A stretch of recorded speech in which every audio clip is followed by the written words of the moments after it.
தமிழ்நாடு நிகழ்ச்சியின் இந்த பகுதியில் நம்மோடு இணைந்திருக்கிறார் இந்திய கம்யூனிஸ்ட் கட்சியினுடைய திருப்பூர் தொகுதி வேட்பாளரும் தற்போதைய நாடாளுமன்ற உறுப்பினருமான திரு சுப்பராயன் அவர்கள். வணக்கம் சார். உங்களோட தொகுதியில வெற்றியை உறுதி செய்யறதுக்கு என்ன வியூகத்தின் அடிப்படையில பிரச்சாரத்தை மேற்கொள்ள இருக்கீங்க?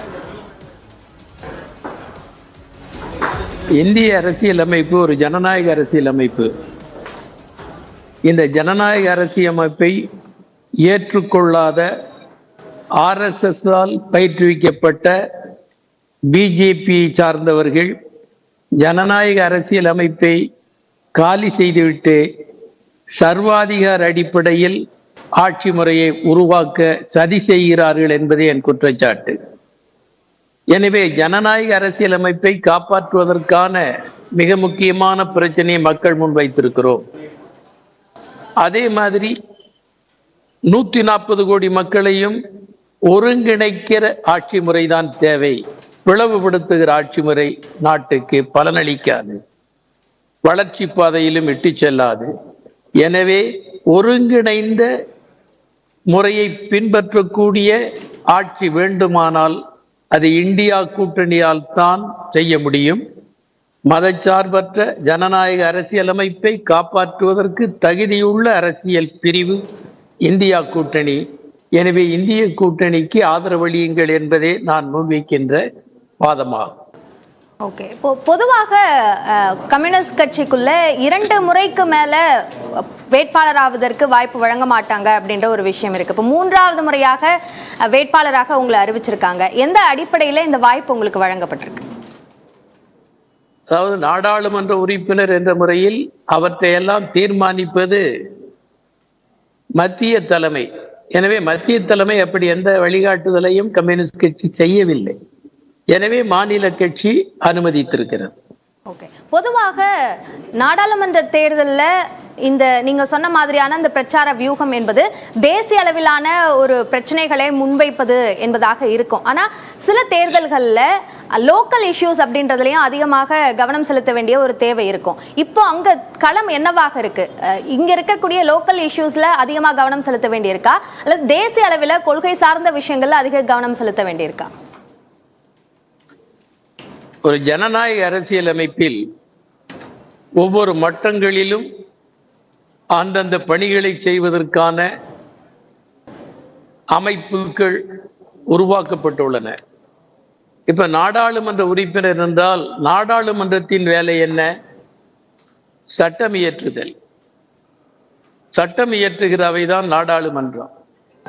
ஒரு ஜனநாயக அரசியல் அமைப்பை ஜனநாயக நெறிமுறைக்குள் நின்று அரசு இயங்குகிறதா என்பதை கண்காணிக்க வேண்டிய பொறுப்பிற்குத்தான் நாடாளுமன்ற உறுப்பினர் தேர்ந்தெடுக்கப்படுகிறார். தேசிய அளவிலான நடவடிக்கைகளை தீர்மானிப்பதுதான் முக்கியமான விஷயம்.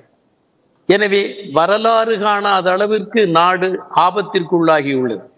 அரசியல், பொருளாதார, சமூக வாழ்வை உருக்குலைக்கப்பட்டு விட்டது. எனவே தேசிய பிரச்சனைகள் தான் பிரதான பிரச்சனைகளாக இந்த தேர்தலில் முன்வைக்கப்படுகின்றன. ஓகே, இப்போ மேற்கு மண்டலம் திருப்பூர் உள்ளிட்ட அந்த மேற்கு மண்டலத்துல யாருக்கு சாதகமான ஒரு களம் இருக்கு அப்படின்னு நீங்க நினைக்கிறீங்க? அதாவது எந்த கட்சிக்கு சாதகமானது? மேற்கு மண்டலம் என்று மட்டுமல்ல, தமிழ்நாட்டின் ஒட்டுமொத்த நிலைமையே திராவிட முன்னேற்ற கழகத்தின் தலைமையிலான மதச்சார்பற்ற முற்போக்கு கூட்டணி, அதாவது இந்திய கூட்டணியின் தமிழ்நாட்டு பிரிவு, அது வெற்றி பெறுவதற்கான சாத்தியக்கூறுகள் தான் அதிகம் இருக்கின்றன. அதற்கான காரணங்களும் நிறைய இருக்கின்றன. தமிழ்நாட்டை பொறுத்தவரையில், மேற்கு மண்டலத்தை பொறுத்தவரையிலும். எனவே மேற்கு மண்டலம் ஒரு காலத்தில் அவர்கள் தாங்கள் தான் பிரதிநிதிகள் என்பது போல ஒரு சில அமைப்புகள் சொல்லிக் கொண்டிருந்த நிலை இன்றைக்கு முற்றிலும் தகர்க்கப்பட்டுள்ளது. திராவிட முன்னேற்ற கழக கூட்டணி வெல்லுவதற்கு 100% வாய்ப்பளிக்கிறது நிகழ்கால நிலைமை. 2019 அப்படியான ஒரு சூழல் திமுக கூட்டணிக்கு சாதகமான ஒரு சூழல் இருந்தாலும் 2021 அந்த பகுதியில் இருக்கக்கூடிய மக்கள் எடுத்த முடிவுகள் வேறாக இருந்தது. இதனாலதான் அதிமுகவிற்கு ஒரு பலமான ஒரு மண்டலமாக அது இருக்கு அப்படின்ற பார்வை முன்வைக்கப்படுது. அது இந்த தேர்தலில் மாறும் அப்படின்னு எந்த அடிப்படையில் சொல்றீங்க? நாடாளுமன்ற தேர்தல் இது. நாடாளுமன்ற தேர்தலில் இப்பொழுது இருக்கிற பிரச்சனை, மோடி தமிழ்நாட்டின் நலன்களை முற்றிலும் புறக்கணிக்கிறார். தமிழ்நாட்டின் அரசியல், பொருளாதார, சமூக வளர்ச்சிக்கு எதிராக நிற்கிறது ஒன்றிய அரசு. குறிப்பாக கடந்த காலத்தில் சென்னையிலும், கடந்த சில மாதங்களுக்கு முன்னர் சென்னையிலும், அதேபோல் தூத்துக்குடி, திருநெல்வேலி மாவட்டங்களிலும் வரலாறு காணாத மழை பெய்து கடுமையான சேதாரத்திற்கு ஆட்பட்ட போது கூட கண்டுகொள்ள வராத மோடி இப்பொழுது 6 முறை எதற்கு தமிழ்நாட்டிற்கு வருகிறார் என்று கிராமப்புறத்தில் இருக்கிற சாமானிய மக்களே கேட்கிறார்கள். அழுத போது கண்ணீர் துடைக்க வராதவர், துயருற்று வாடிய போது உதவ வராதவர் இன்றைக்கு வாக்கு கேட்டு வருகிறாரே என்று ஆத்திரத்தில் இருக்கிறார்கள் நம்முடைய மேற்கு மண்டல மக்கள். எனவே மோடி தோற்பது உறுதி. மோடியா இந்தியா கூட்டணியா என்பது ஒரு பிரதான கேள்வி. அதேபோல் இன்றைக்கு இருக்கிற கேள்வி சர்வாதிகாரமா ஜனநாயகமா என்பது பிரதானம். எனவே எல்லா வகைகளிலும் மேற்கு மாவட்டத்தில் இன்றைய தேர்தலில் திமுக கூட்டணிக்குத்தான் முழு வாய்ப்பு. அதிமுக கடந்த கால தேர்தல்களில் தங்களோட வெற்றி என்ற அந்த அடிப்படையில் அது தங்களுக்கு சாதகமான ஒரு தொகுதி என்று சொன்னாலும், பாஜகவும் மேற்கு மண்டலம், குறிப்பாக கோவை, திருப்பூர் போன்ற இந்த தொகுதிகள் தங்களுக்கு சாதகமான ஒரு தொகுதியாக இருக்கு அப்படின்ற ஒரு பார்வையை முன்வைக்கிறாங்க. அது பற்றி உங்களோட கருத்து? பொறுத்திருங்கள், இந்த தேர்தலோடு அதிமுக அஸ்தமனமாகிவிடும். அதிமுகவின் அஸ்தமனத்தில் அரசியல் ஆதாயம் தேட முயற்சிக்கிறது பிஜேபி. பிஜேபியும் இந்த முறை முழுக்க அம்பலப்பட்டு தோற்கடிக்கப்படும். எதிர்காலத்தில் பிஜேபி, அதிமுக இரண்டுமே தன்னியல்பாகவே அழிந்து போகும் அவருடைய தவறான அரசியலால். இவர்கள் இருவருமே கள்ளக்கூட்டில் இருக்கிறார்கள். இவர்கள் இருவருமே இருவேறு முனைகளில் ஒரு நோக்கத்தை நிறைவேற்ற பார்க்கிறார்கள். அதிமுக வெற்றி பெற்றாலும் மோடியைத்தான் ஆதரிப்பார்கள். எனவே அவர் வரக்கூடாது என்று மக்கள் பேசுகிறார்கள். எனவே மக்கள் விருப்பம் அதிமுக, பிஜேபி இரண்டுமே தோற்கடிக்க வேண்டும். 2 முனைகளில் ஒரே குரலில் பேசுகிறார்கள். எனவே தோற்கடிக்கப்படுவார்கள்.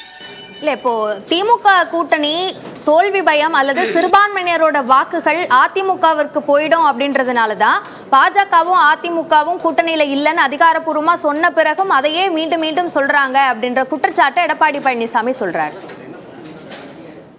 ஏன் எடப்பாடி பழனிசாமி மோடி நடவடிக்கைகளை பற்றி பகிரங்கமாக விமர்சிக்கவில்லை? இதற்கு பதில் சொல்ல வேண்டும் எடப்பாடி பழனிசாமி. எடப்பாடி பழனிசாமி தங்கள் மீது இடி அல்லது இன்ன பிற நெருக்கடிகள் வந்துவிடக் கூடாது, நாங்கள் வெற்றி பெற்று வந்தாலும் உங்களுக்குத்தான் ஆதரவளிப்போம் என்று ரகசிய எழுதப்படாத ஒப்பந்தம் போட்டுள்ளார்கள். எனவே மோடியை பற்றி அவர்கள் பேசுவதில்லை, மோடி இவர்களை பற்றி பேசுவதில்லை. மோடி எம்ஜிஆரையும் ஜெயலலிதாவையும் புகழ்ந்து பேசியது எதற்காக? அந்த கள்ள உறவின் அடையாளம் தான் அது. இல்ல, இப்போ நேற்றைக்கான பிரச்சார மேடைகள்ல முதலமைச்சரோட பேச்சிலும் சரி, எதிர்க்கட்சி தலைவர் அல்லது அதிமுகவினுடைய பொதுச் செயலாளர் எடப்பாடி பழனிசாமியுடைய பேச்சிலும் சரி, திமுக வர்சஸ் அதிமுக என்பதுதான் இருக்கு. நீங்க சொன்னீங்க அதிமுக அஸ்தமனத்துல உதிக்கிறதுக்கான அந்த விஷயத்தை பயன்படுத்துறதுக்கு பாஜக முயலுது அப்படின்றது. சோ அப்ப பாஜக வர்சஸ் அப்படின்ற ஒரு விஷயத்தை உருவாயிடக்கூடாது அப்படின்றதுக்கு 2 திராவிட கட்சிகளும் அதுல கவனம் செலுத்துது அப்படின்னு பார்க்கணுமா? 2 திராவிட கட்சி ஒன்றுதான் இருக்கிறது, திராவிட முன்னேற்ற கழகம். திராவிட என்ற சொல்லுக்கும் எடப்பாடியாருக்கும் சம்பந்தமே கிடையாது. அவர்களுக்கு திராவிட பாரம்பரியத்தின் எந்த இடத்திலும் அவர்கள் நிற்கவில்லை. வர்ணாசிரமத்தை வாழ்நாள் முழுவதும் எதிர்த்த பெரியாரின் பெயரை சொல்லுவதற்கு கூட தகுதி இல்லை. அண்ணாவின் பெயரை சொல்லுவதற்கு கூட எடப்பாடியின் கட்சியினருக்கு தகுதி இல்லை. ஏனென்றால் அண்ணாவும் பெரியாரும் எதை சொல்லிக் கொடுத்தார்களோ அதை விற்று விட்டார்கள், கைவிட்டு விட்டார்கள். இப்பொழுது பிஜேபியினுடைய நவீன கொத்தடிமைகளாக இருக்கிறார்கள். அவர்களை எதிர்த்து பேச அஞ்சுகிறார்கள். எனவே இவர்களின் நாடகத்தை மக்கள் புரிந்து கொண்டார்கள். தமிழ்நாடு விழித்துக் கொண்டது. எனவே பிஜேபி, அதிமுக இரண்டும் தோற்கடிக்கப்படும். இறுதியாக ஒரு கேள்வி, தேசிய அளவில் 400 என்பதுதான் இலக்கு அப்படின்ற ஒரு விஷயத்தோட பாஜக முயற்சிக்கிறாங்க அப்படின்னு சொல்லப்படுது. இந்தியா கூட்டணியோட இலக்காக என்ன முன்வைக்கப்படுது? இன்னும் கொஞ்ச நாளில் 600 MP தொகுதிகளில் வெற்றி பெறுவோம் என்று சொல்லுவார்கள். 600 என்பதே இல்லை, 543 தான் இருக்கிறது என்பதை அவர்களுக்கு நினைவுபடுத்த வேண்டிய அளவுக்கு மண்டை காய்ந்து திரிகிறார்கள். எனவே அவர்கள் மக்களிடம் ஒரு கருத்தை கட்டமைக்க விரும்புகிறார்கள். தாங்கள் வெற்றி பெற்று விடுவார்களோ என்று மக்களை கருத வாய்ப்பளிக்கிற பொய்யை அவிழ்த்து விடுகிறார்கள். எனவே இந்த பொய்யும் நிர்மூலமாகும், அதிமுக வெற்றியும் நிர்மூலமாகும். நீங்க சொல்ற இந்த வியூகங்கள் அல்லது இந்த கருத்தியல்கள்லாம் தென் மாநிலங்கள்ல அதிகமா இருக்கு, ஆனா மற்ற வட மாநிலங்கள்ல அப்படியான ஒரு சூழல் இல்லை அப்படின்ற ஒரு கருத்து சொல்லப்படுதே. வட மாநிலங்களில் நீங்கள் பேஸ்புக்கில் பார்க்கலாம், சமூக ஊடகங்களில் பாருங்கள், தாமரை சின்னம் போட்ட மேன்களை வழிமறுத்து விரட்டி அடிக்கிறார்கள். இதுவரையிலும் இல்லை. கர்நாடக இப்பொழுது பாருங்கள், மகாராஷ்டிரா இந்தியா கூட்டணி மோர் தென் 75% சீட்டுகளை பெறும். அதே மாதிரி பீகார் இந்தியா கூட்டணி ஸ்வீப் ஆகும். உத்தரப்பிரதேசத்தில் 50% சீட்டுகளை இந்தியா கூட்டணி வெற்றி பெறும். தென் மாநிலங்களில் பிஜேபிக்கு இடமில்லை. எனவே இவர்கள் ஆட்சிக்கு வருவது என்பது பகற்கனவு. இவர்கள் ஆட்சிக்கு வரப்போவதில்லை. இந்த 14 தொடங்கிய இருண்ட காலம் 2024 விடியும் என்பதில் இந்தியா கூட்டணி உறுதியாக இருக்கிறது. இணைப்பில் எங்களுடைய பல்வேறு கேள்விகளுக்கு பதிலளித்தமைக்கு நன்றி திரு சுப்பராயன். நன்றி, வணக்கம்.